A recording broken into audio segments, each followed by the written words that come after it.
himself getting passed by multiple cars, as I mentioned earlier on. So Nuoff in a very precarious situation, but he often finds himself in these places. He doesn't qualify as well as he races. Up front, they are getting with Lee Aberdeen and Luca Varani not very far apart at all here.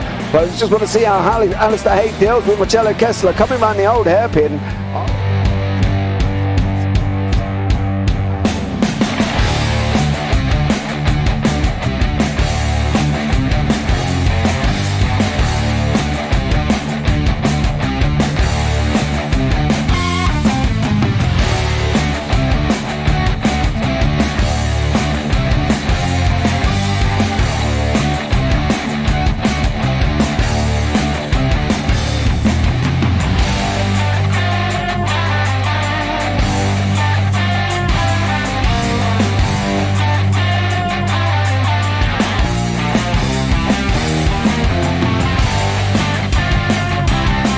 I would say it's not the best decision they've ever made, just not having done that under the safety car, really. Yeah, they're taking their pit stop strategies from Ferrari lately or something. What's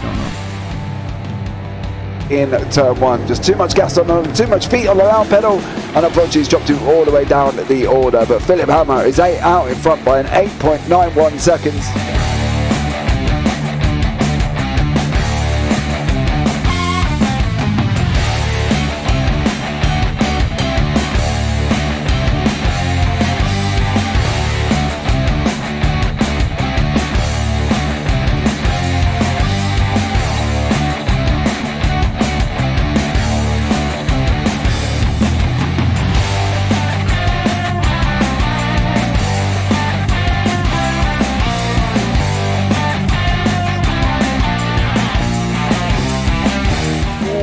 Dan Michael is a wall there, sir. And definitely doesn't want to be hitting that earlier on as well. Difficult, the understeer is in the dirty air through that final corner because it's such a long corner and you get dragged off into the grass very easily. He'll have the slipstream down towards the chicane. Peterson was briefly alongside, but that slipstream has saved him and kept him in third. Yeah, Varani now lost a little bit of time to Aberdeen, about half a second. Peterson is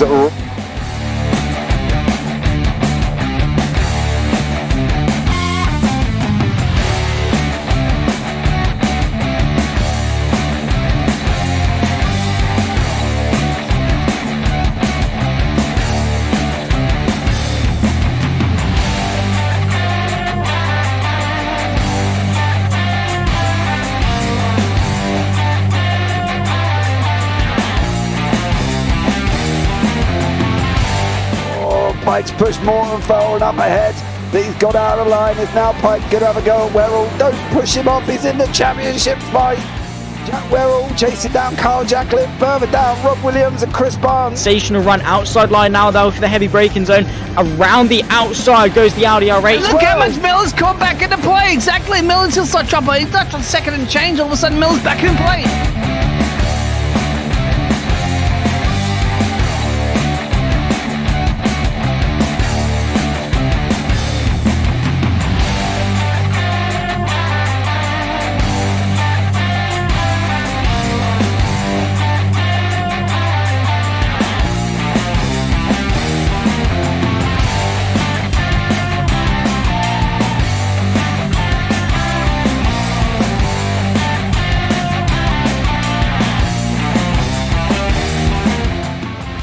Moving on to the back end of Phil Jocelyn. So there's been a lot of movers and shakers in this first 2 laps here for race. Absolutely serious racing league. Everybody's allowed to have fun. Yeah. It's all about the entertainment, so I hope everybody is enjoying themselves out there in the chat. We know that Ron is been enjoying himself watching the Burger King machines off into the grass a little bit there as they're really bunching up now.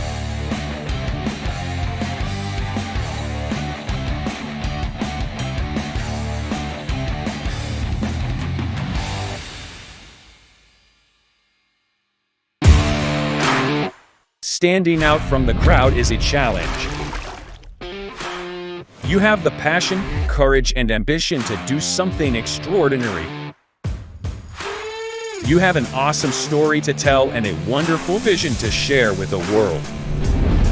At Eddie Videos, we take that vision and turn it into reality so you can be heard above the rest. You need something different, and we give you the ultimate advantage. We can help you transform your ideas, images, and clips into a professional video that brings your message to life and sets a new bar for excellence.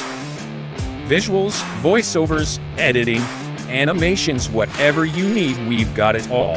If you're a new business looking to make your mark or an experienced company searching for something new and amazing, we're here to help. Trust us to take your video to amazing levels of awesomeness.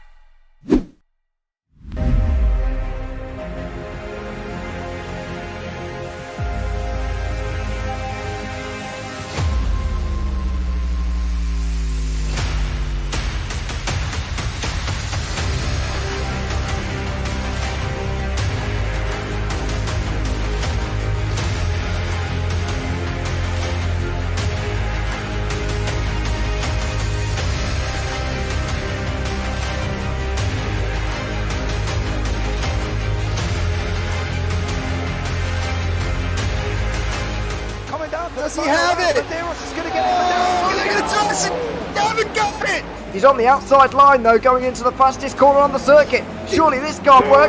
Dominic Ligner has got a sensational run outside line now though for the heavy braking zone. Around the outside goes the Audi R8. Look how much Miller's caught back into play. Exactly. Miller's still such trouble. He's not on second and change. All of a sudden, Miller's back in play. Can Barry do it? Big Barry's gonna do it! Big Barry!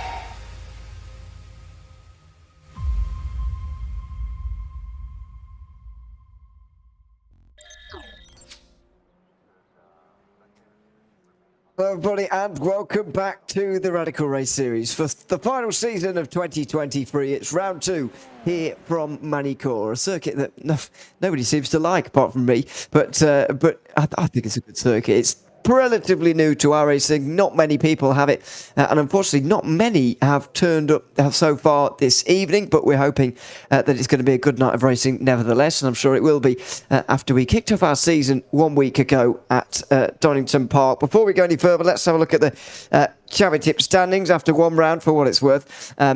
This is basically just the results from what we had in the opening round of the season. John McCutcheon now leading by 3 points ahead of Paul LeMay and Paul Clark. Simon Edwards slipped to 4th with a slightly worse second race. James Berry put on a good performance to be inside the top 5. James Child in 6th place. Then Mike Booson in 7th. Michael LeMay, Ben Underdown and Paul Crabb round out the top 10 with Tom Minot in 11th on his debut.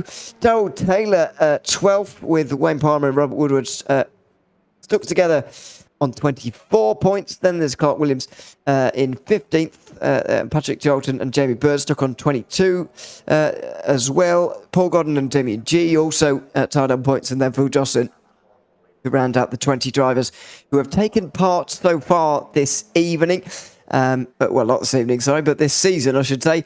Yes, let's see how tonight goes here at Magny Cours. My name is Ewan O'Leary. I'm alongside James Parfitt once again here for the second round of the season.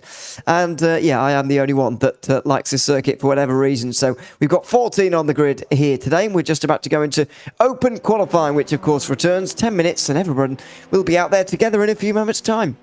Yeah, they will be. Good evening, everybody. Welcome in. Right, yes. Now, you are, as we spoke about in the green room, the only one that really likes this circuit. Me, personally, I don't. I don't like it. I haven't worked out what cars work round here yet. And at the moment, I've deemed absolutely none. Because I can't see this circuit working. It's a really weird one. People haven't bought it. People don't want to buy it. People are saying that, they're never going to probably race the track again. And I kind of agree. It doesn't do it for me. And it's one of them things. And unfortunately for you, you like it. For me, I am not a lover of it. I've got to be honest here, Mr. O'Leary, and I know that's going against the grain, but it's not my favourite. Well, I don't think it's going against the grain. It's going against me. This is also true. Yes. Yes, I think you're with the majority actually on this one. So there you go. You can be pleased with that or not. I don't know, but yes, it's a good circuit in my opinion. Based up in the northern part of France. We're actually not that far from. We're not a million miles away from Le Mans. Actually, it's a similarly flat part of France. We're sort of, if you think of the flat part of France in the north and the sort of more mountainous in the south, this is very much on that border. And if you go much further south, you'll be finding it a little bit more up and down than this. It's still very flat around here. And it's a very kind of small area, if you like, for a racetrack to be on. If you look at the track map on the top right, it very much backs on itself a couple of times. You've got that really sharp hairpin up at Adelaide. That's turn 5, where you've seen lots of drama in past years in Formula 1 and other series that have been here. Then you run through a little chicane at Nürburgring 7 and 8, and then you go through 180. Which is the corner name for a switchback, which kind of turns you the other way, if you like. And then you go up the hill again towards another chicane at Imola, racetrack named after another racetrack for whatever reason, and then double backs on itself again at turn 14. So it's a very small area to hold a track, but it does double back on itself at least 3 times, and that's what keeps it into such a small area. Hopefully it will provide good racing for us as well. It's not a very long lap around here, I've got to say. We're in the low 133s in practice there.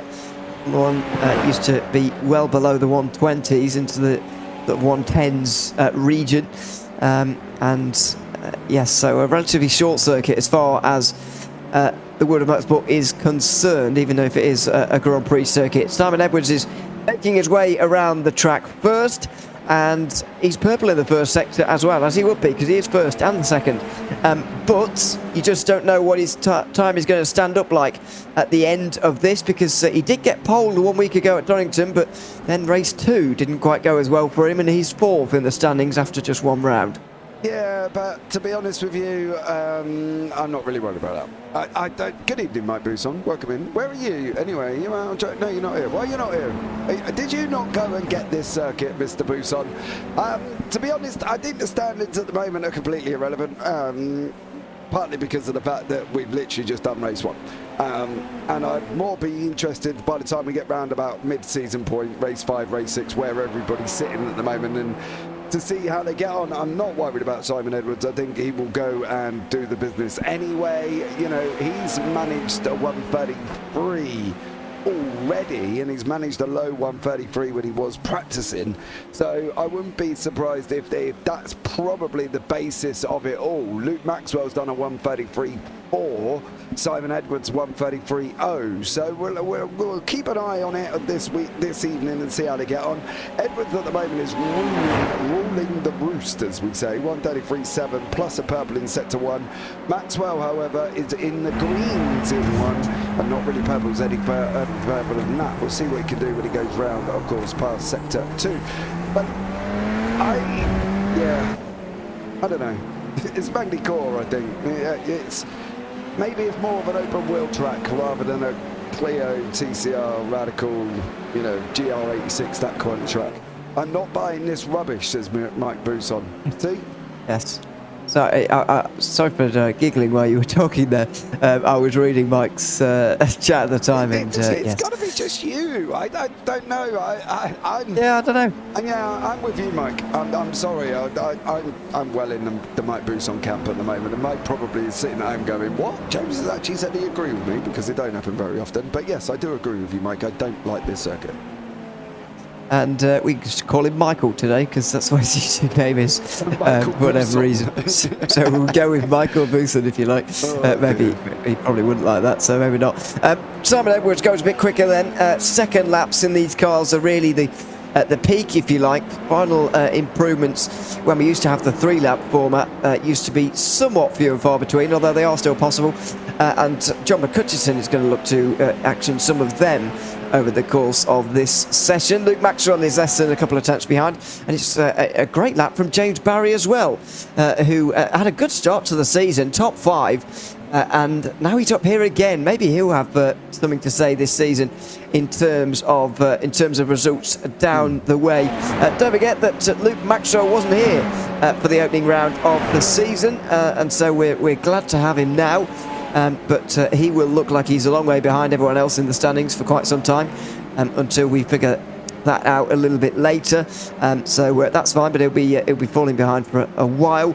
And so far, the top two are well, exactly the same as what we had in practice, and they've got similar times already. It took the practice sessions, I think, nearly 2 hours long, and Simon Edwards managed to get down to a 33.0. He's managed to do it within 2 laps here, although it doesn't look like he's going to improve on this third lap time. No, I think that's the thing. He's already quicker than the time he practiced on during the week. I think yesterday, to be honest, he did a 133.055. He's on a 133.042. Now, obviously, he said it was on 28-degree track temperature when he did that, and at the moment it's 26 here. Not quite sure why that weather is all the way up in the air there. That's a little bit bizarre. So it is a little bit cooler, so maybe that's aiding the times here as well. I'm interested with James Barry, and I'm going to be interested in what Paul LeMay's going to do, because I think both of these guys have got a great opportunity this season. Paul finished second last week in the feature as well. James Barry was third. Even Paul Clark was second in the sprint. So I'm hoping that the mix that we have got stays in that mix. Do you know what I mean? The likes of Edwards, the likes of Barry, Maxwell, even Dela Cruz is doing well today. LeMay, Clark, Matt Hutchinson. I'm hoping we have a 6-way battle rather than the normal 2 or 3 that we normally get with Edwards, Maxwell and Hutchinson. Maxwell's got purples on the board at the moment, but let's see what happens here as well. Mike's just said the secret's out. So obviously he's, him and his Michael Bousson. I didn't actually know that. I guess it always would be, wouldn't it? But yeah. Didn't realise that was a shortening, or it never occurred to me anyway. But yeah, the secret's out now, and that's going to be the permanent. It's not going to be the permanent name from here. That will be really annoying. Also, Michael's longer to say, so for commentators, it's not ideal, really. But anyway, Luke Maxwell has got a short name, and he's coming over the line now, and won't make much of an impression. Oh, he will! Wow, he didn't go any quicker in the middle sector, but has gone purple in the first and personal best in the last. I think that's the first 32 we've seen all day, including practice. Maybe these conditions are a bit more favourable, but Luke Maxwell has gone below at 133. John McCutcheon has moved up to the second row of the grid as well. This is a really close qualifying session, with at the moment the top 5 covered by less than 0.3 of a second. Yeah, it's going to be exciting. I'm really looking forward to this one. I think, although the circuit itself for me I don't like, but I think anything else is going to be interesting. The thing is, if the racing wasn't good here, then we would have a point to moan, right? And we do love it, you know me, I do love a little bit of a grind when I'm going on it anyway. But I think the racing's always good in this series, and I think we're always going to see. We talk about passing opportunities, and we say, like, you know, this is going to be the corner, that's going to be the corner. And we do a couple of series here on JPB where basically any corner could be an overtaking opportunity. So although you would love to see it round the 1A, round Estoril, or down in Adelaide, or Chateau d'Eur, or down into the Complex de Lecce, I think at the end of the day you could literally see it anywhere on the circuit. So I'm interested to see how the racing goes. Preference over the circuit, meh. And I'm looking forward to what they come up for the final round of the season as well. There's talk on Knock Hill. Saw a bit of talk on Knock Hill coming back as well.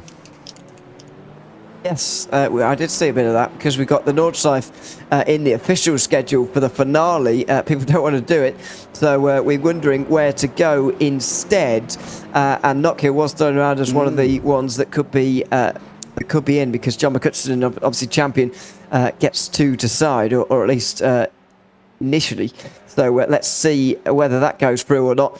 Bit of a disappointment in qualifying here for Paul Clark and Paul Crabb, who will be starting 8th and 9th here. Don't know why they haven't been able to quite get things together. Maybe they're not enjoying their time around this circuit. And I did notice, by the way, that 2 drivers haven't qualified, maybe even a few. So we'll have to look out for them and what on earth's going on with them when we get this race underway. But it will be Luke Maxwell who starts from the front, with Simon Edwards alongside. James Barry and John McCutcheon will be on row 2, ahead of Sergio Dela Cruz and Paul LeMay. Then Seth Brown and Paul Clark on row 4. Paul Crabb and Jamie Bird round out of the top 10, with James Child just missing out there. Darryl Taylor is 12th, the final of the drivers to set a time. He's ahead of Michael LeMay, Alan Patterson and Wayne Palmer, all of whom decided not to set a time. So it's going to be 9 laps in this opening race of the night, and judging by how close qualifying it was, it should be a close race. Yeah, definitely. I think it's going to be very interesting, but, you know, let's see how it goes, shall we? All the cars are slowly getting out onto the grid as well. I wonder if Patterson and Palmer will make it out. Patterson did, I'm sure he did some laps in practice. But, you know, at the end of the day, we'll have to see how it pans out and see how it goes.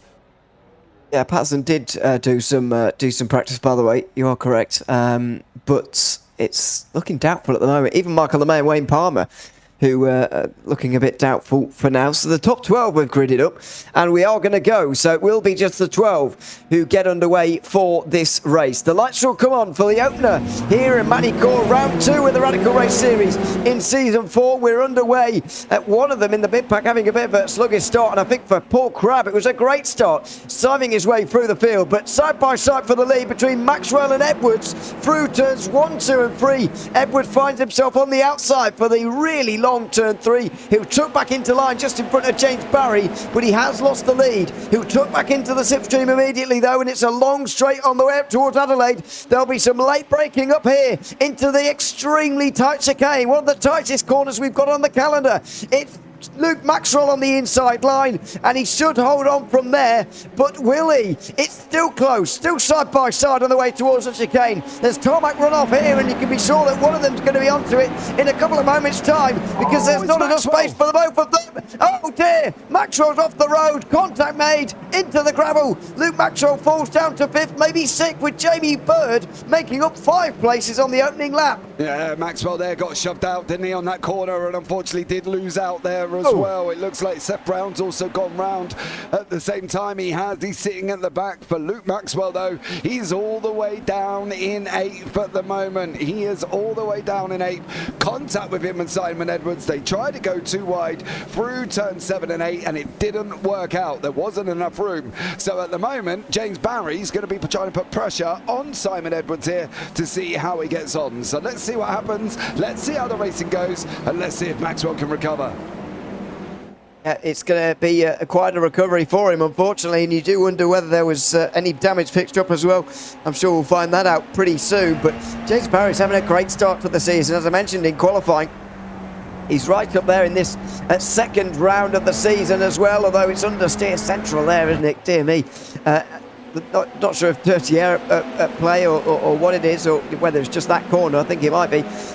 But he was really struggling with it there, was James Barry, as they make their way up towards the Adelaide hairpin now. It will be Simon Edwards in the lead ahead of James Barry, then John McCutcheon, Sergio De La Cruz and Jamie Bird, the top 5, with Luke Maxwell already making up places. Think that's on Paul LeMay, it is indeed, and Luke Maxwell's back up to 7th place. Yeah, he is at the moment, but Paul Clark's in the pits, and I'm wondering if he's got to stop and go. We did say somebody had a bit of a moment coming off the line. I'm wondering if he jumped the start there, and unfortunately has given himself a stop and hold penalty. So we'll keep an eye on that one. Luke Maxwell now having a go at the Irishman and Paul Crabb here as they're battling away for 6th and 7th at the moment once more. As you can see at the moment, it's got to be Maxwell. He's got to be having a go at Crabb. He needs to get up as far as he possibly can. He's got the ideal drop score. He did go through. He's just gone through underneath. Good job there for Luke. Well, it wasn't a late braking manoeuvre from Luke. It was Paul Crabb going wide, and I think he's really not enjoying himself around this circuit. I've got to be honest with Paul at the moment. He comes back at him slightly on the way down towards turn 15, but can't quite do it there.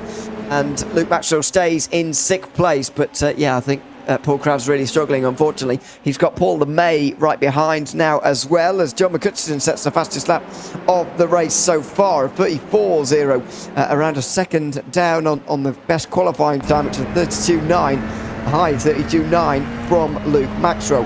John McCutcheon gets into the slipstream then. Will there be a move in towards the hairpin here? He's certainly closing on the way in here. Oh, he had a look there, but brakes early. Sticks in behind. He's got just enough gap to be able to do that. From Sergio De La Cruz, he doesn't need to be threatened there, and so stays behind. Still 3rd place for John McCutcheon, which is a good start really, considering he's had a lot less practice and only just got here before qualifying. Yeah, he definitely did. He's been out on his lawn bowls as old John. Don't forget we did find videos of John doing his bowls as well, didn't we? It's not lawn bowls, is it? I think it's indoor. Well, But yes, they must go outside as well, surely. I don't know. Maybe not this time of day Well, and no, year. no, 'Cause it's- maybe not now because it's raining. And in Scotland, Yes. it's definitely raining. So, you Yeah. know what I mean? But I think at the end of the day, John now has put himself into an opportunity. I'm thinking I'm probably not going to count out James Barry, and I'm not going to count out John here. I think if John clears James, John will go on and basically give Simon a load of grief over the next 6 laps. And I don't mean he's going to go and punt him off. Oh, he didn't get around that corner very well, though, mind you. I think he's just going to be able to be a little bit quicker. But Barry did get a run on Simon Edwards, basically coming out of that final corner. You can see he's closed up to nearly under 3 tenths. Fast lap of the race as well here, Ewan. It's all good. Sergio De La Cruz has spun out the final corner there. I reckon he's gone over the curbs at that final chicane, and I think he's gone around. He's back to 9th now. Darrell Taylor was just able to sneak in front of him on the way down towards turn 1 there, and unfortunately for Sergio De La Cruz, he's slipped back now, so that's a real shame for him. Let's see what happened. I'm imagining it's at the final corner anyway. Luke Maxwell has been making some places. I think he's on the back of Jamie Bird now, as you can see here. Oh, it's a half spin from he's ended up back behind Paul LeMay again, and that's how he managed it. James Child has not had a good start to proceedings. Even he's done the same thing by the looks of it at the same corner. Must be a difficult one as you're braking and turning and then accelerating all in one motion. This is Sergio De La Cruz, and it is over the curbs, or is it? Yes, it is really, and unfortunately goes around, and he's back down to 9th place behind Darrell Taylor now. That's quite a common mistake to make actually around this circuit, so I wouldn't be surprised if that's not the last time we see that. Yeah, I don't think it will be, to be honest. I'm hoping we don't see it from any of the top 3, though, because I've got a funny feeling this battle was brewing nicely. It's like a lit firework at the moment, and we're just waiting for it to go bang, bang, bang, bang, pop, to be honest, because I think that's where it's going to be heading. So, top 3 then absolutely locked together. You can see here from John McCutcheon that they're very close together, but James Barry just can't hold the speed of Simon Edwards through turn 3, and John McCutcheon's got a good run there, forcing Barry to go defensive. I think Edwards got in the gravel as well. We could even be 3 wide on the way in here, but Barry's run is nowhere near good enough here, and John McCutcheon's going to go for it. Oh, he's got through the middle, and there's going to be contact there, surely. There was, and where's Simon Edwards? He's held on to the lead. Goodness me. That was so close, and I don't think it was intentional from John McCutcheon, but he ended up on the inside, and now he's in 2nd place. Yeah, it definitely is there as well. McCutcheon did go on the inside of Barry. He did send it on Simon Edwards down into Adelaide. I'm surprised that they've managed to keep going and there wasn't a little bit more contact, to be honest. I thought there would have been a little bit more from that. I think they must have just touched side pods, because Edwards and McCutcheon are still managing to go now, and this is where that battle is brewing, and this is where it's going to go off, I think, as well, as we're coming down into Chateaudun, and we've got Edwards, McCutcheon and Barry not very far apart at all.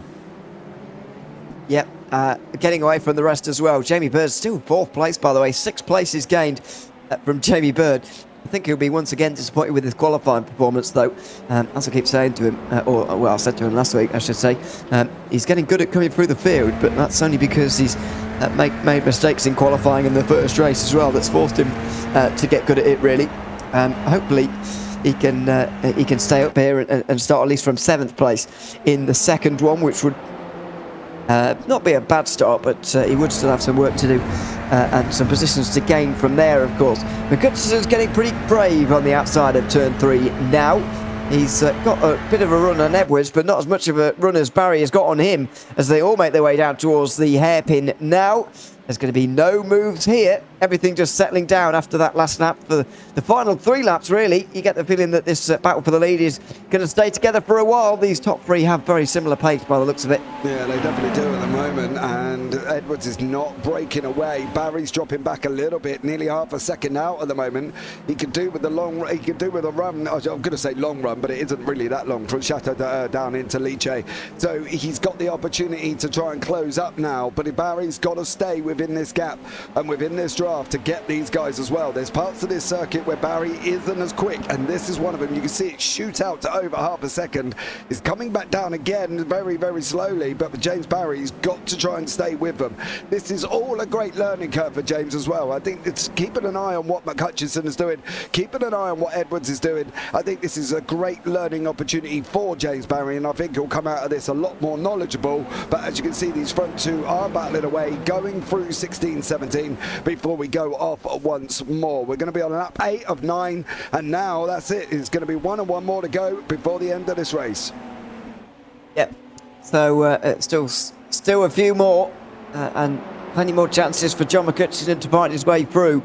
And he looks the strongest off of turn 3, which is the important one here, really. If you're looking at corners that are going to act on a pass, you're not going to do it into turn 3, but you want the run on the way out of it. Look, Maxwell's off again, I'm afraid to say, in the mid-pack, as these three stay single file again. Luke Maxwell's gone off again. So he's down to 7th now, and it's not a good start to the season for Luke, who's already missed a round. That'll be one of his drop rounds, of course. But that means rounds like this matter even more. It was, is that De La Cruz down the inside of Darrell Taylor? Not sure, but Yeah, Taylor's had some sort of problem there because he's pulled to the inside very aggressively and retired from the race.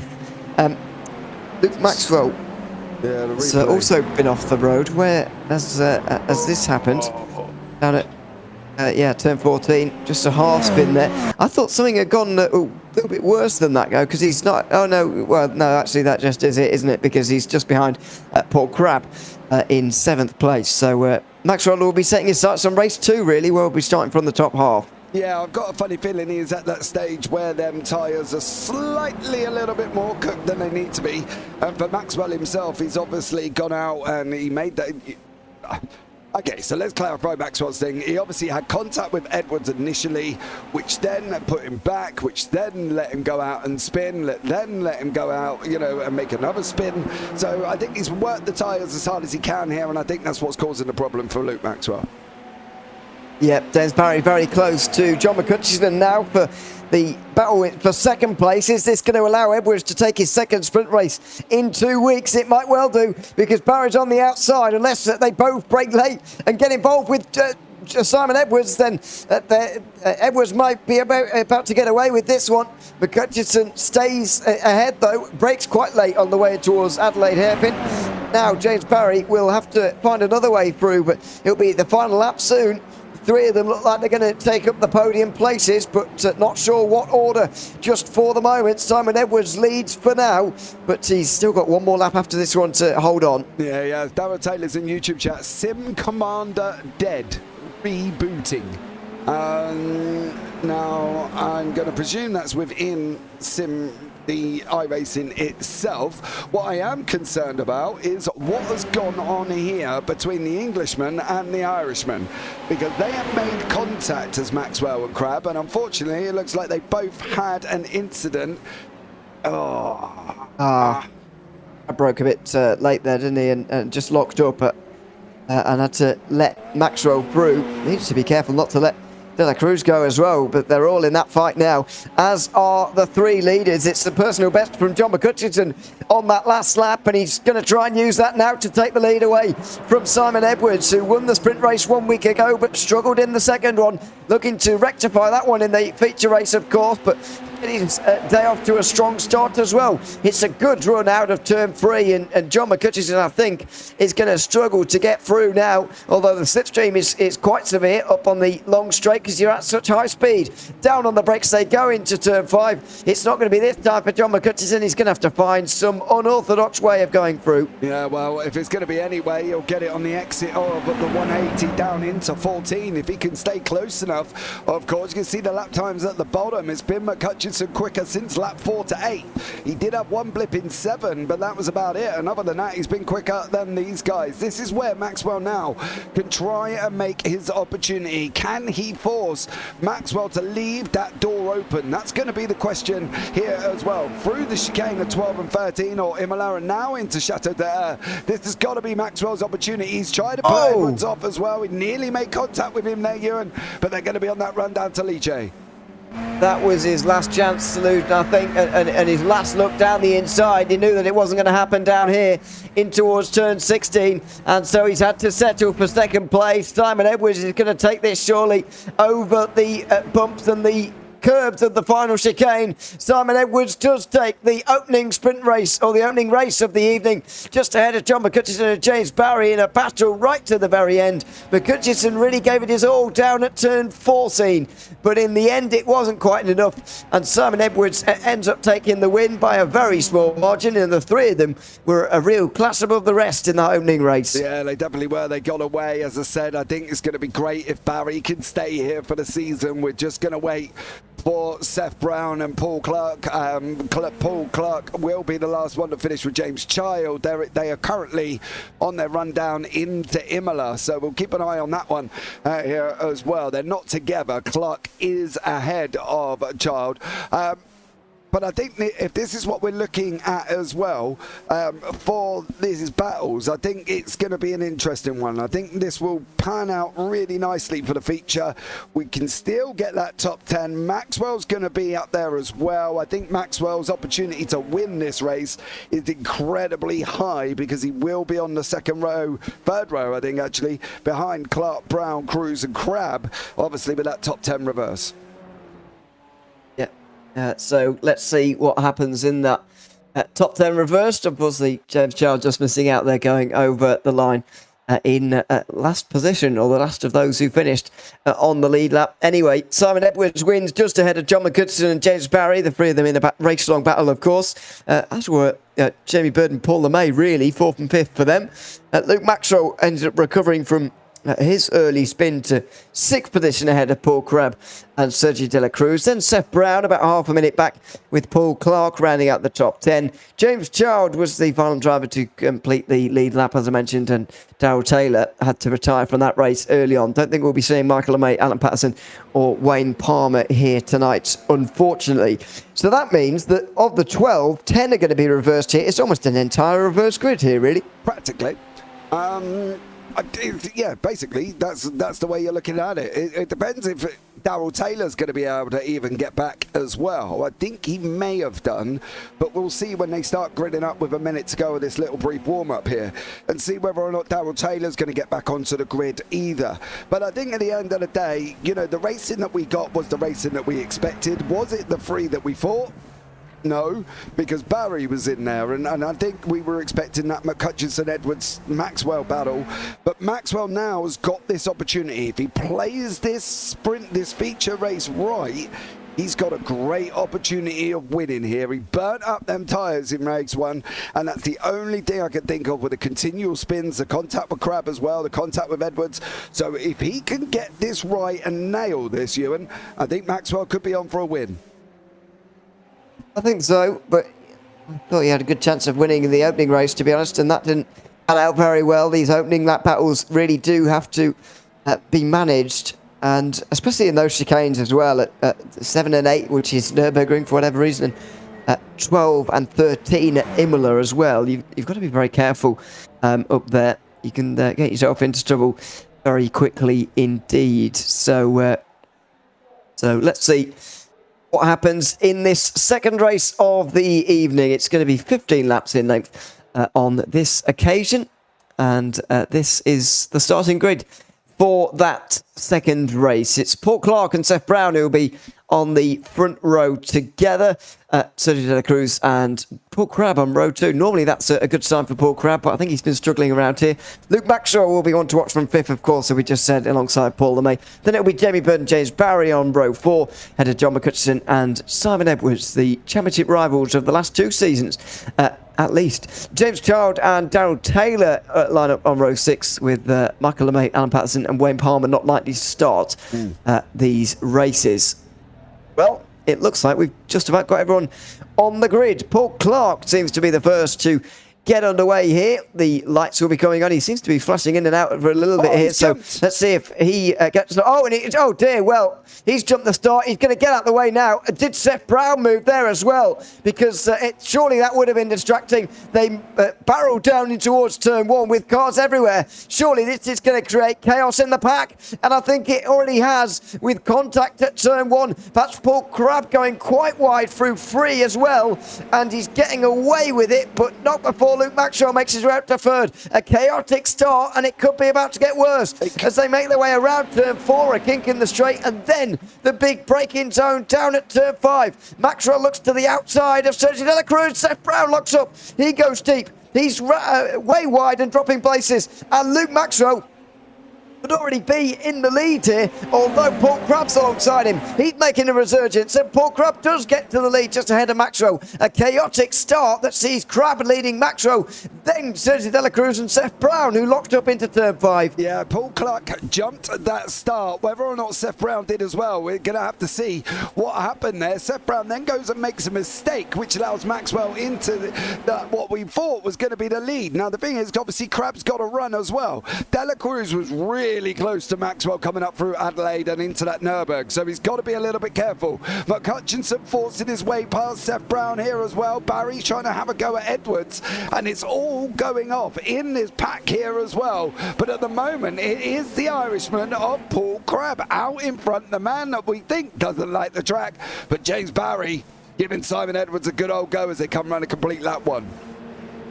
Yep, so of those front 3, John McCutcheon has done the best in race 2, as he always seems to do, doesn't he? He's up to 4th already. Simon Edwards is up to 6th, and James Barry is in 7th, which is actually only a 1-position game for him. For Edwards, it's 4 places, and for McCutcheon, it is 5. So they've all, done differently, of course. Now Luke Maxwell will be heading down the inside of Paul Crabb. Now he makes his life look very easy there. Bit of a lock-up, but that's all fine. He's made his move, and Sergio De La Cruz is trying to make one on John McCutcheon here. McCutcheon briefly got through, but De La Cruz wants that place back again. Don't think he's going to get it into the chicane, and no, he won't. So McCutcheon already onto the podium places, and this is what he does just week after week. He doesn't always win the sprint races. In fact, it's become a little bit rare in recent times, but he is always up there in the feature races, and that is why he's the champion of the last 2 seasons. Although a mistake there, it means he's dropping down places now. Yeah, I don't know if that was a mistake or that was a slowdown for John McCutcheon. I'm not going to lie, because that happened just as he come out of Nürburgring around the 180. So I don't know if he got it out or off in time, which it looks like he did at the moment, but he is under pressure here as well. De La Cruz has also looked like he's got one coming out of, where were they? They were up at Chateau d'Eur at the time. John McCutcheon goes through into 3rd place now, sends it up on Seth Brown here once more. And now James Barry is trying to have a go at Simon Edwards. He's going to have that inside line here and coming down into turn 1. Edwards got that final chicane all wrong because of those in front of him, and James Barry is now up to the top 5. Jamie Bird seems to have been stopped in his tracks there by Simon Edwards, and now he will be side by side with Paul LeMay, and Sergio De La Cruz is going to be there as well. They're all very close in proximity. There's going to be a right mess on the way in towards the hairpin here, because they're all on top of each other on the straight. Paul Clark just defends a little bit. Sergio De La Cruz heads his way around the outside. They all stack up, of course. Bit of a lock-up as well. And Paul LeMay holds on to that place in front of Sergio De La Cruz, who's only been losing places over the last couple of laps. He's dropped about 5 ever since John McCutcheon got through and him for 3rd place. So that'll be 6 in the last couple of laps. Not a good couple of moments for him, but this is the midfield and very much where the battles are, and even where James Barry and Simon Edwards seem to find themselves at the moment. Their main rival, though, John McCutcheon, has gotten himself away from this midfield battle, as he often seems to do. Yeah, he definitely does. We've got to remember that Paul LeMay's in that I-Lounge livery, because that's where the little bit of the confusion there as well. well. Paul Clark is obviously fighting his way. He's round coming out of turn, going into Adelaide at the top part there of the track map. He is at number 5 in the top right-hand corner. This is Paul LeMay, okay? So we have to remember that Paul LeMay and Paul Clark have joined up. For James Barry, though, he's doing a stellar job as well at the moment, up 4 places with John McCutcheon up 6, Maxwell up 4, Paul Crabb up 2. So it's whether or not the Scotsman can get hold of the Irishman to be able to get onto the top of the Englishman. So we've got the Englishman, the Irishman and the Scotsman at the 1, 2, 3. Yes, it's almost like this series is UK and Ireland based. It's funny how that one works out, isn't it? Because, yeah, it's worked out. James Barry up to 4th then, and Seth Brown looking to hold on to 5th, but Simon Edwards is on his outside on the way towards the hairpin. Dear me, that's very late on the brakes again from Seth Brown, and Jamie Bird will slip through on the both of them. That's happened twice now in 4 laps for Seth Brown, although he has got a very good run on the way towards Nürburgring now. It will be Jamie Bird who hangs on to the place up over the curb, and the tarmac goes Seth Brown. Got to be careful of slowdowns there. And Simon Edwards is just going to go around the outside regardless. That's a bit of a too long of a corner to manage that, really, and so he's still behind, although... Excuse me, still alongside, and then it goes side by side into another one of these chicanes. Well, they not quite.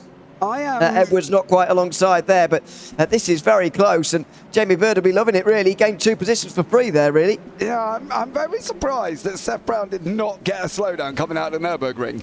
He didn't make the apex. He didn't make the exit apex either. Now, either he did, and he's managed it very well here and managed to try and get it off as the race goes on. Edwards is trying to go around the outside now. He's not going to make that one.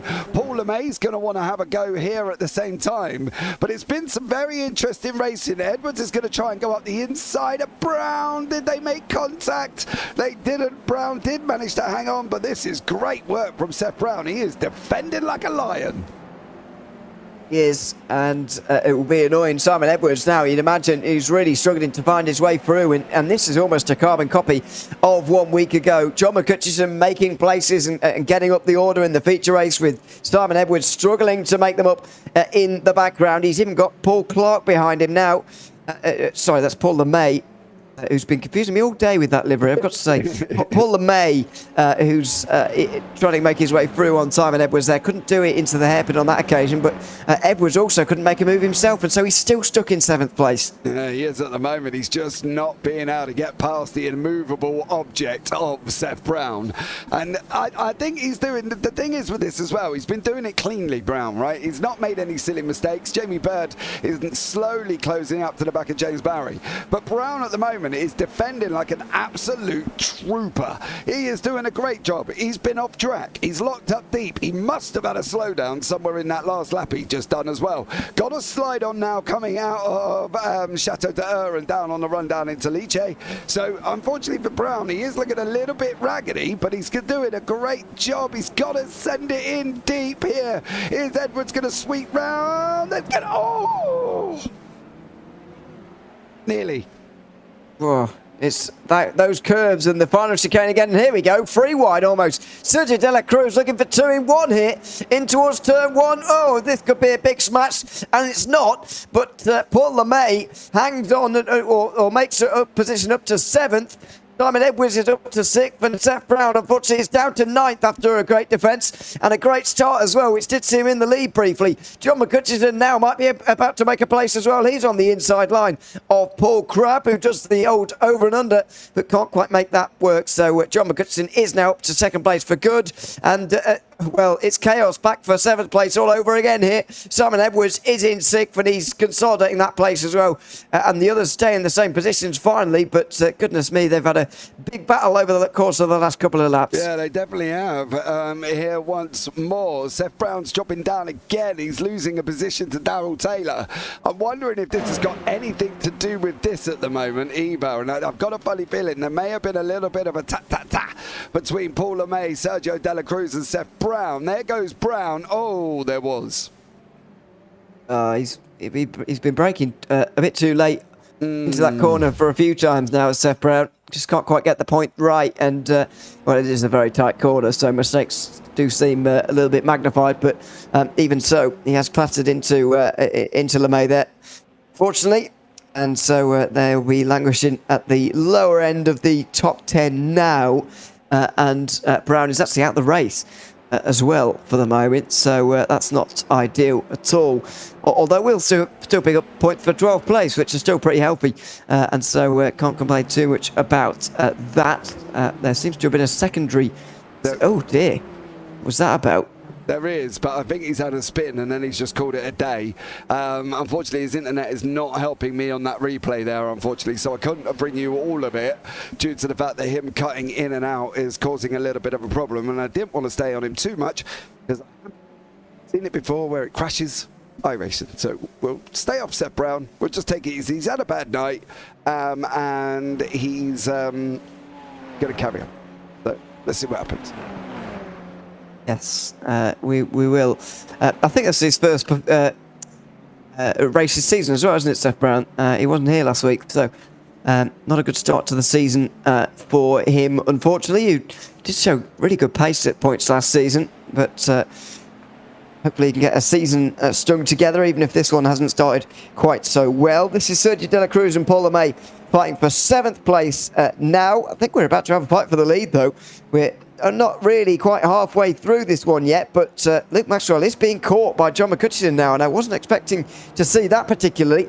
Maxwell was the only driver to get into the 132s in qualifying. McCutcheon has only turned up 10 minutes ago, and he's here now. He's in second, and could be on his way to another podium place and maybe extending an early championship lead. It's certainly a good performance from him.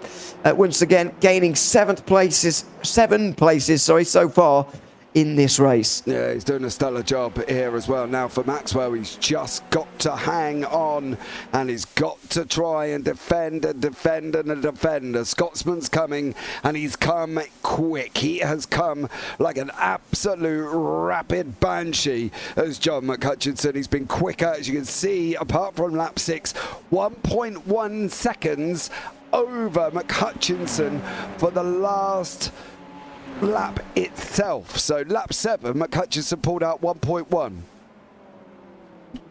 Yes, he's really flying at the moment, is John McCutcheon, considering the fact that he wasn't really here until not so long ago. Where's Paul Crab gone? He's suddenly dropped behind James Barry there, despite not being that far away from there. I think he might have had that classic half spin at the 180-degree turn again, and that's what it's actually called.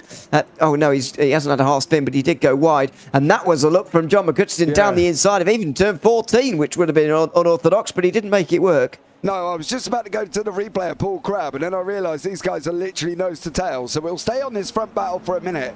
We will have a look and see what happened to Paul Crab. We've got 7 laps to go here as well. 6 laps now, they're on lap 9. Well, 7, because I ain't done lap 9 yet. So we'll keep an eye on this battle here as well. But yeah, Paul Crab did have a moment going around 180. We will have a look back because I want to see how this one pans out, especially on this run down into Adelaide.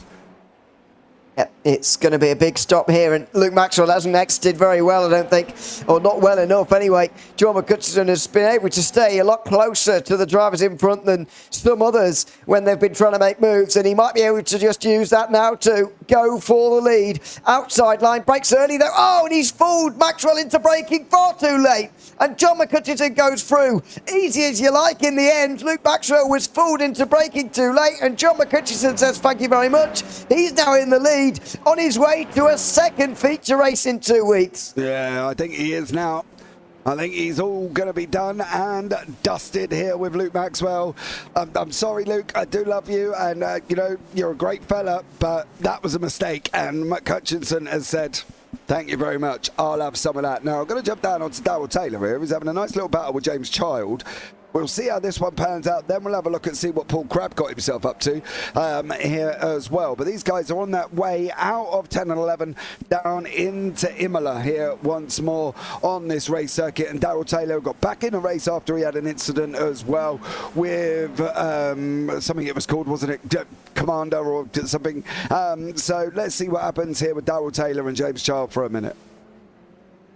It's a little bit further down the field, of course, but many battles, as you say now, especially in the top 5. Maxwell, the mistake cost him about a second. He was about second behind, but another 8 tenths has been lost on that lap by Maxwell, and he is falling away. McCutcheon is running away with the win at the moment. James Barry rounds out the best of the podium. Was that Taylor getting it all wrong over the curve as well? I think it was, and he will now drop back further, so we'll go up to Simon Edwards and Jamie Bird, who's having quite a quiet race, but he's inside the top 5 again. Yeah, he definitely is, and this is great to see from Jamie Bird. And I think Jamie Bird, over the last couple of seasons, he's been a bit...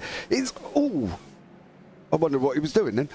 It's been a bit... I think he was expecting Edwards to go up the inside there, I'm not going to lie. For Jamie Bird, I think that it's really weird, right? Because he is quick, and we've seen him be quick, but he just ends up sometimes making mistakes or getting caught up in people's mistakes. But hopefully he'll have a better season, and we will see Jamie Bird battling where I think Jamie Bird should be, to be honest, near the top side of the grid. He's holding Edwards on well, which is great. Obviously Edwards, you know, 5-time champion, so I think for Jamie Bird this is going to be a great boost for him, and I'm so pleased that he's up there. I'm just hoping he can hold on until the end of the race. Yeah. I think it's going to be a tall order for him, though. In all honesty, it's still 5 laps to go. Although that's, I suppose, not very long around here. Yeah, it's well under 10 minutes, so maybe it is possible for him. But just think it's going to be too tall of an order to hold the 5-time champion back. Well, Simon Edwards with the most titles of anyone in Radical Race Series history. 2 more than John McCutcheon, who's next on the list, but he's currently out in the lead, although he did lose about half a second to Luke Maxwell on the last lap or 2, so we'll keep an eye on that leading battle for now. Edwards still can't get close enough to Bird, though. He was able to hold on to the lead quite well, actually, with good runs out of turn 3 when he was in the race lead of the sprint race, but it's a whole different proposition when you're following the driver in front of you, and Simon Edwards is experiencing that at the moment. He closes in on the way in towards the hairpin, but he's nowhere near close enough, and I think he's going to have to accept that 5th place might be the best he can get from this race, so it's better that he just doesn't rush this and make sure this pass goes smoothly, rather than trying to go through as quickly as possible. Yeah, I think the thing is as well, right, is they're not too far off each other. I think Jamie Bird is near enough matching what Edwards is doing. He was only literally barely a tenth slower last time out. So for Jamie Bird, it's going to be great if he can hang on. I think this could be absolutely epic, and I'm really looking forward to seeing how Edwards manages this as they go into turn 14 now, before they go on that run down into 15. Oh, Maxwell's had an incident. You see him on the right-hand side? He's had a spin. Maxwell has had a spin, and he's had 2 by the looks of it as well. So unfortunately for him, this would be Maxwell's first one here, and then we'll look at what he's done the second time around as well. I've got a funny feeling he's going to run out wide. Round he goes. Too much acceleration, and then he's done this as well. This is coming into what looks, it's part of the same incident. So maybe for him, he just got himself back and got himself running again. You'll see Bird, there they are, Bird and Edwards behind. So for Maxwell, not going well at the moment, Ewan. No, and this battle has got a lot more interesting now, because Maxwell is just up in front of them, although I think he'll have the speed to stay away, actually. He might even have the speed to get back on the podium, although with only 4 laps to go, including this one, it might be a tall order at just over 2 seconds. De La Cruz is getting closed in there by Paul LeMay, that is. Yes, it is, I got it right. In that battle for 7th, and those are the last remaining ones, really. John McCutcheon now in the lead by 4 seconds at the moment, so we're focused on the midfield. And the likes of Simon Edwards, who will have clawed back a few points in the opening race, but he'll be losing some more now. He's very much in the mid-pack for the moment. And Jamie Bird's getting his season off to a good start here, really, because he only picked up 22 points from the opening round, which is not very many at all for a driver of his quality, down in 16th in the standings. He's a couple of top 5s today, and that will do him very nicely indeed. He'll feel as if his season has really got off to a good start today. Yeah, definitely, and I think this will be a massive, massive boost for Bird. Absolutely huge. He's held back Simon Edwards.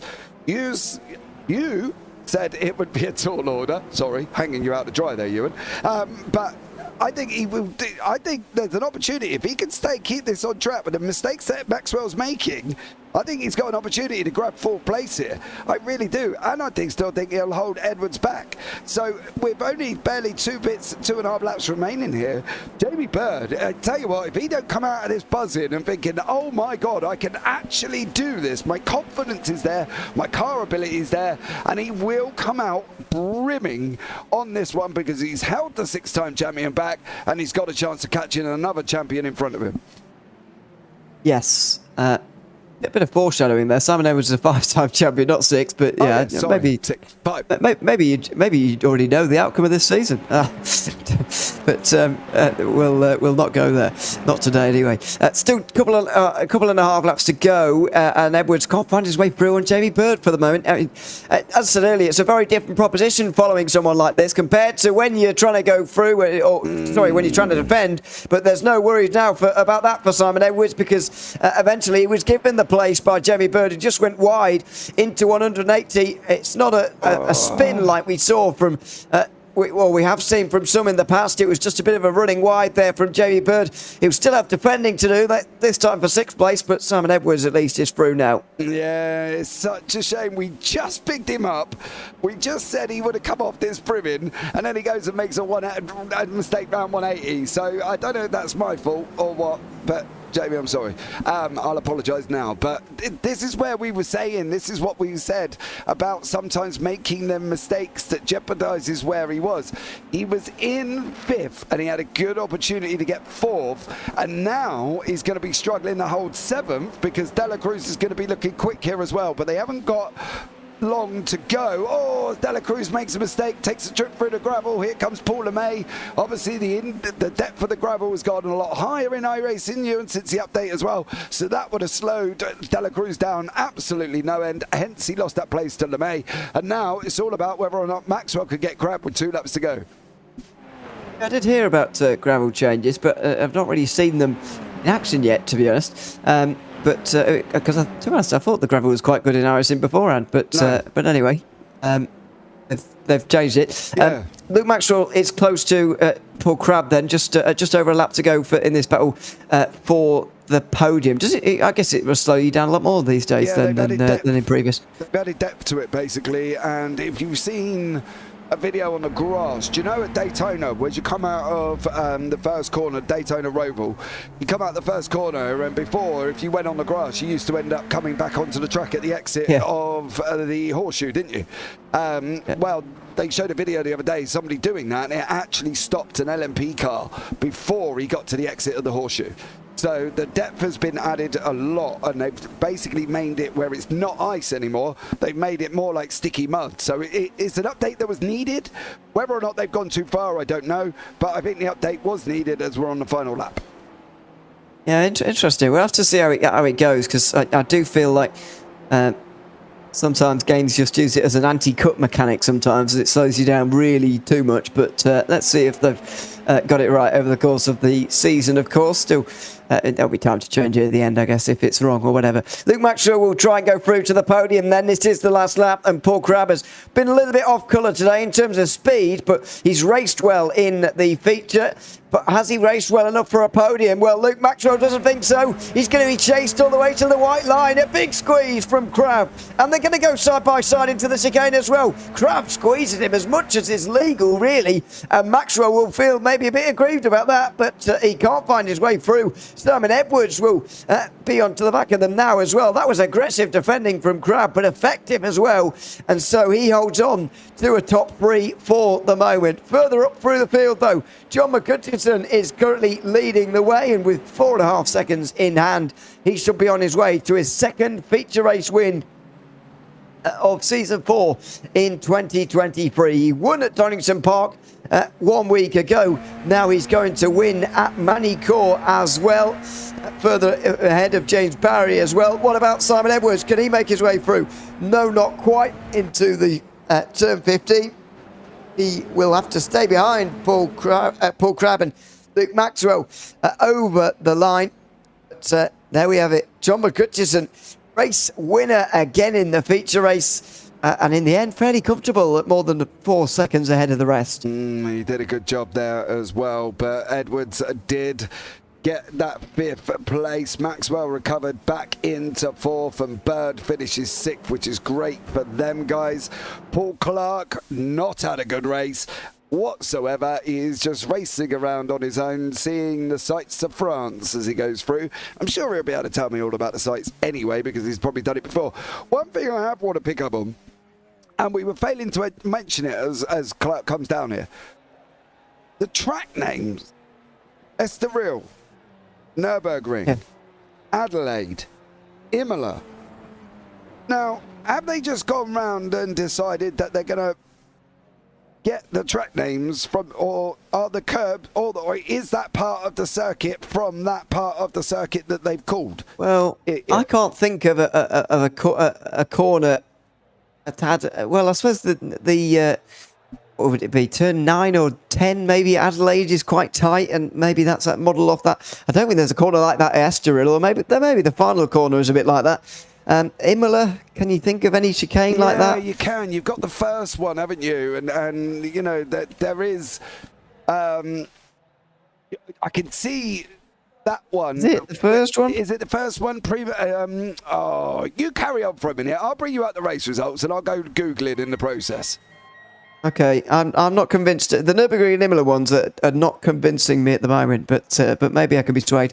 John McCutcheon takes the win then, just over 4 seconds ahead of James Barry. Paul Crabb eventually holding on to that podium ahead of Luke Maxwell and Simon Edwards, who was right there by the end. Jamie Bird with quite a quiet race to 6th.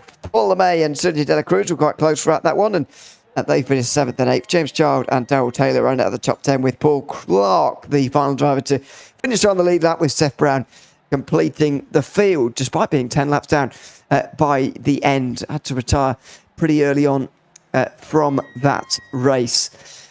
Luke Maxwell already admitting to too many mistakes here this evening in our Discord, unfortunately, so he's not had a great time of things. But while we're doing that, we'll have a corner name discussion after the interviews, just before we sign off for the evening. So stay with us. But we're going to chat to John McCutcheon first, who has won yet another feature race, 2 in 2 weeks now.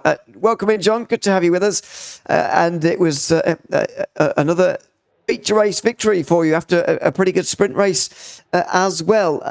And of course, you ended up having to get Magny Cours as well, which a lot of people have been not very pleased about. How have you been finding this circuit over the course of this race? Well, now that you've finished second and first, I guess it's a bit better. But how have you found driving it? Yeah, hi guys. The track was fun to drive. It was good. Just lots of understeer if you're following someone, especially for the long right-hander. Couldn't get close enough to get a run down the straight, but if you're in front, you've got plenty of grip. So, no, the track was nice. It was good. Enjoyed it. And, I think you might be in the minority, but maybe after the races, people will have changed. Mike's saying, please make sure he watches his language. We'll try, but... no guarantees. We can, exactly. We can only do so much. Over the course of the first race, it was very close between yourself, Simon Edwards, and James Barry. There was a moment where you were side by side with Barry, and then ended up diving down the inside of Simon as well, all in one manoeuvre. I'm guessing that wasn't intentional, but it was a pretty exciting battle between the three of you in the sprint race. No, I wasn't trying to pass Simon. Just trying to get by James, and then I was there on the inside. Simon came down. I don't know if he knew I was there or not, but we both get through. No harm done. That's the main thing. But like I said, I wasn't trying to pass him. Sorry, yes. In the second race, you sort of... I said at the time, you sort of fooled Luke Maxwell into braking late, if you like. What was that pass like in the second race? Oh, I had a big smile on my face. I knew he'd brake far too late because I was late as well, and he braked behind me, and I was just like, bye, cheerio. So I knew he'd overdone it, and he said in chat, rookie mistake. It was it's easy to get wrong, I suppose, with it being such a short hairpin, but yes, it was a good pass for the win. How was bowls at the weekend, by the way? You said there was an important match going on or something. I don't know. No, I didn't do well. I played well, but didn't manage to win. So try again. Hello, James. You're there. I'm all right, mate. I'm just sat here chilling, listening to you go on about your bowls. To be honest, you clearly twice in 1 week. Well, clearly your driving's better than your bowls, mate. So I'd prioritise iRacing by the sounds of it. I'll get all the bowlers to play iRacing. I'll win that league. Yeah. That's because they all need hip replacements after the feature race. That's not my problem. Yes, we were having a discussion about this, me and James, before the broadcast. But anyway, we'll not get sidetracked too much about that. Is there anyone you'd like to give a shout out to, John, before we let you go this evening? Shout out to Mike Busson. I can see he's in chat there. Make sure he watches his language, please. I can only speak one language, so I'll watch it. Well, he can't say nothing. He was too tight to buy the race circuit, so you know what I mean? Come on. Is that why he didn't race in Miserable? I think so, yeah. He didn't have the circuit, did he? So he said he's not buying this rubbish, was his exact words, Mr. McHutchinson. He's from away down south, so that explains it all. He's only half an hour away from me. That's what I mean. I'm not tight. Cheeky sod. Also, by the way, you've got to give me the full name this week because his YouTube name is Michael Boozan. But anyway, I'll Mr. Michael. Yes. Well, I'm kind of tempted to keep that as a permanent fixture. But anyway, we'll see how next week goes. John, thanks very much for coming to chat to us again, and hopefully we'll see you next week. Bye, guys. Take Cheers. care, mate. Bye-bye. Right, John McHutchison there, winner of the second race here this evening at Magny Cours, just ahead of James Barry and Paul Crabb, who ended up finishing on the podium at the end. Paul, welcome in. Good to have you with us. Now, I said in commentary today that you maybe weren't enjoying the circuit so much because you didn't quite seem as quick as you normally are around here. Would that be safe to say, or would that not be quite so accurate? Because it did seem to me like you were defending for quite long periods of time. I mean, maybe you haven't driven here before or whatever, but I don't know, you didn't quite seem to be your normal self out there on the circuit. No. It's the first time I've been at this circuit. I mean, I really like it. It's really technical, and it's difficult to get the pace out of it. And I've not done a sub 34 lap yet, so I'm kind of. I've lucked into third place really through the grid swap and stuff, and managing to keep it together for the feature race. So I'm surprised to be here, to be honest. I was expecting Mr. Maxwell to be well ahead. He would have been Paul until he binned it. Yeah, I know. Well, exactly. I mean, it's one thing for that, but I mean, you kept it on the road, and some others didn't. So it all counts the same at the end of the day. At the end of all that, though, I mean, you've already spoken that you don't mind the circuit now. Did you have to buy this, by the way? I'm trying to get a sense of how many people had to buy this circuit this week. Did you have it before this? No, I had no intention to buy it, but it came up. I had a go at trying to persuade us to change track so I didn't have to buy it, but Darryl wasn't going to have any of that, so I ended up having to buy it. So, but I don't mind. No, exactly. It turned out all right in the end. But yes, I mean, who knows? Maybe Radicals will be back here again. But that's up to Iris and just to decide somewhat. James, by the way, James really doesn't like it. No, I don't. For whatever reason. So there's too many sausage curbs. Yeah. Too many bloody sausage curbs. If I didn't broadcast here, I wouldn't have this circuit. For me, it just doesn't do it. I can't work out, as I said to Ewan earlier, I can't work out what car would work around here. It's awful. It really is. I just can't get over.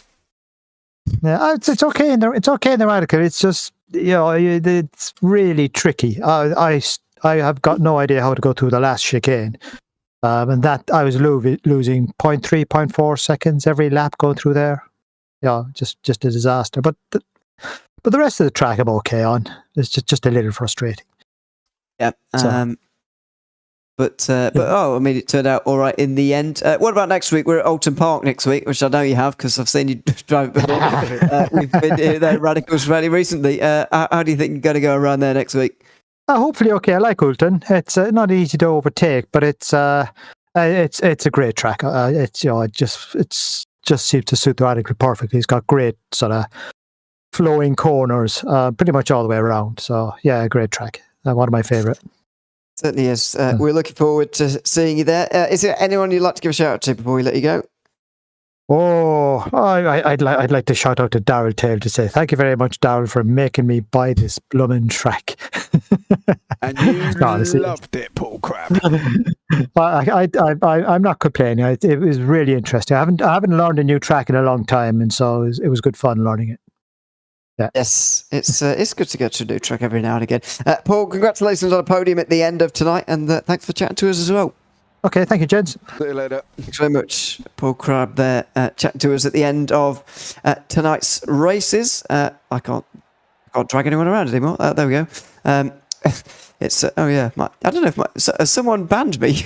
I can't drag anyone around anymore. That's quite depressing. We've got James Barry now. Did you have to do that? Have I been banned?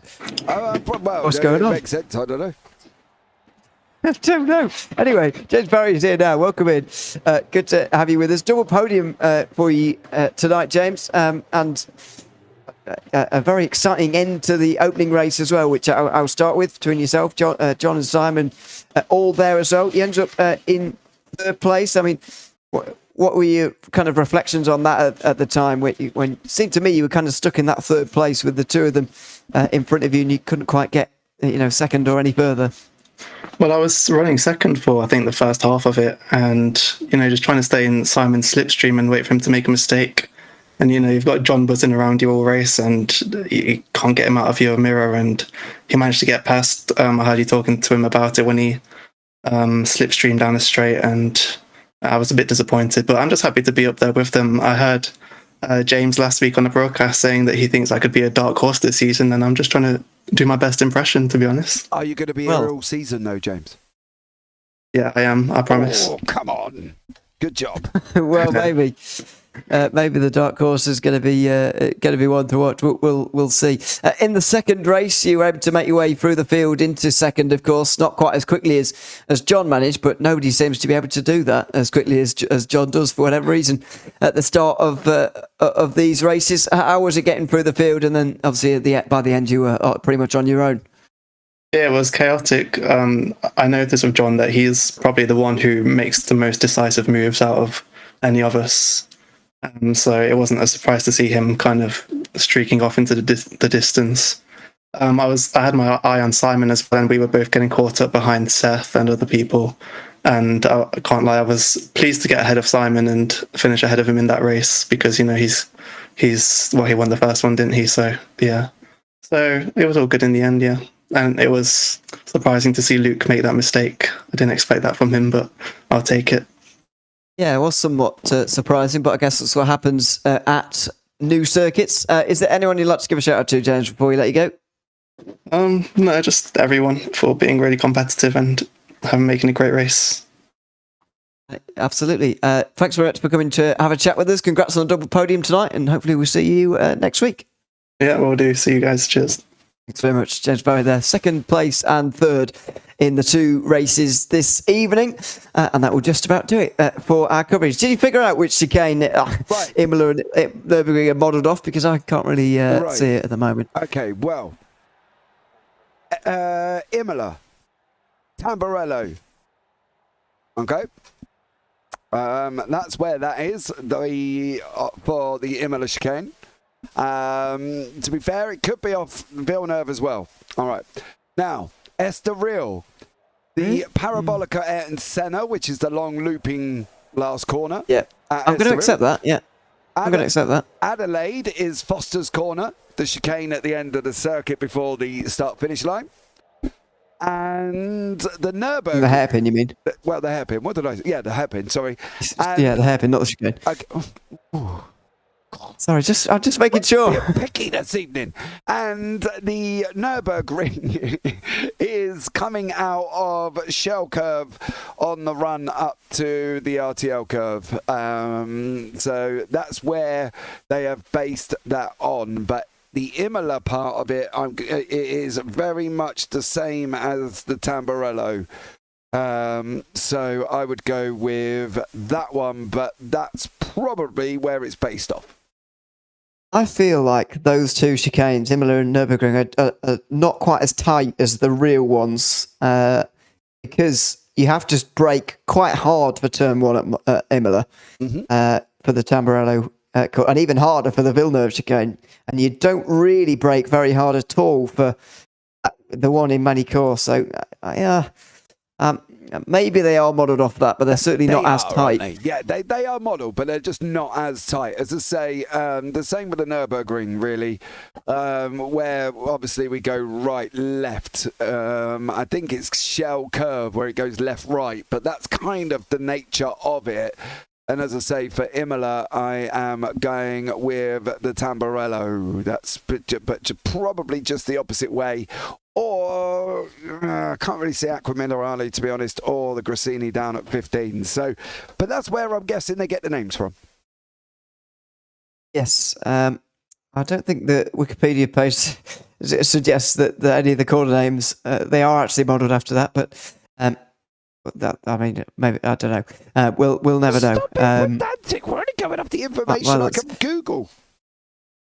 I'm just trying to work it out. Really, it just seems bizarre that the Adelaide and Estoril ones are so similar, whereas the other ones are so not, which is kind of messing with my head a little bit. But anyway, we won't be going there again this season, and probably not for the rest of 2023. To be honest with you, in the Radical Race Series, I know there might be a couple of rounds before the new year of the new season, but they're unlikely to be at this track, although you never know.